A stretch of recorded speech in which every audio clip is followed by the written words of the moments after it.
Get ready.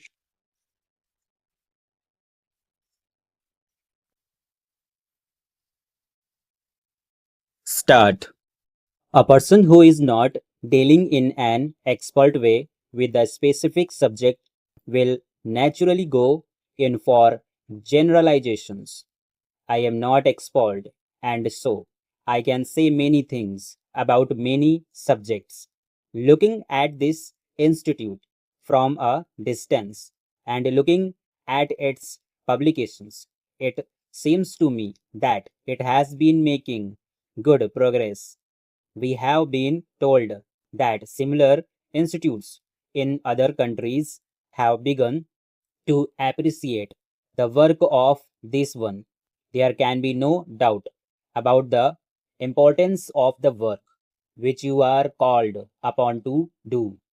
I am glad that from a small annual business session, this gathering, taking advantage of the presence of so many distinguished persons who have come here today, will spread out into a conference on a specific subject matter, namely recruitment and training for the public services.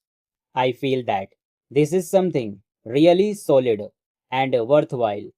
I am quite sure that it will bear results. It may be that the results are not very obvious, but it will, in any case, be an earnest discussion of subjects of high importance.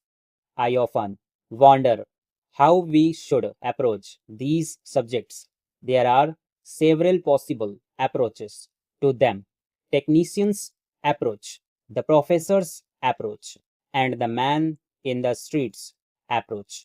I believe that most of you who have gathered here are either of the administrator type with actual experience or the professor type.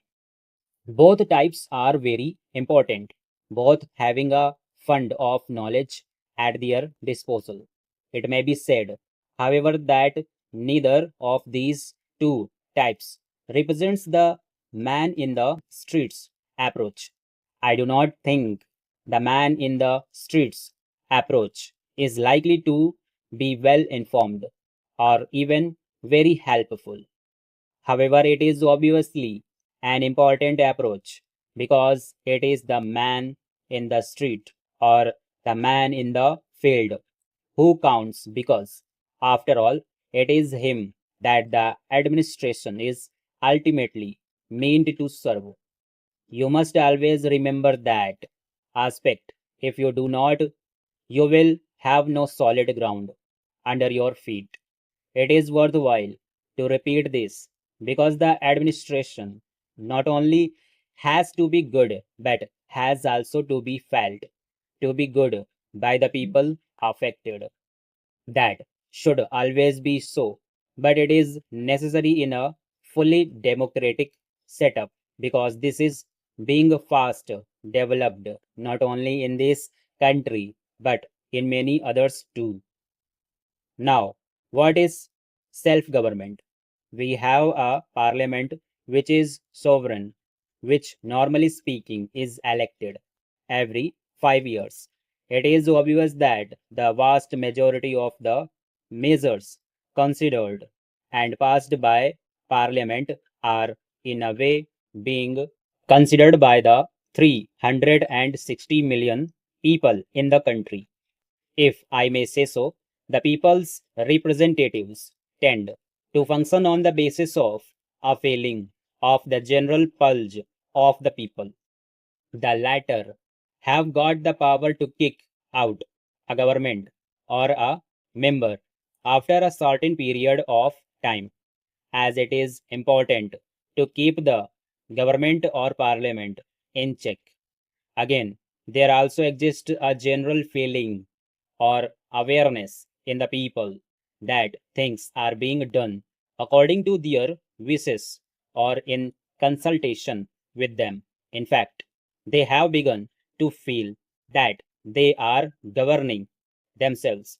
This is only partly true, but it is true enough in the sense that there is a check on the government and also on parliament, and that it can be kicked out if it went too far in any direction. Therefore, it behaves and tries to keep in line with public opinion. By and large, a parliament or a government does what is reasonable without really making a reference to the people, so long as it gives the impression that democracy has been preserved and that people are being consulted, that their wishes are being respected, all is well. But whether they are actually consulted or not is another matter. If they get the impression that things are being imposed upon them, then friction arises. Apart from doing his work, the administrator, whether he is low down or high up in the scale, must give the impression, even if that impression is not set percent correct, that he is working through the public will and carrying it out. Of course, this cannot always be done. The administrator cannot carry out everybody's will, but he must give the broad impression that he is functioning in accordance with the public will, always thinking of public grievances, trying to remedy them, and consulting the people. Whether such an impression is created or not depends upon the manner in which the administration functions.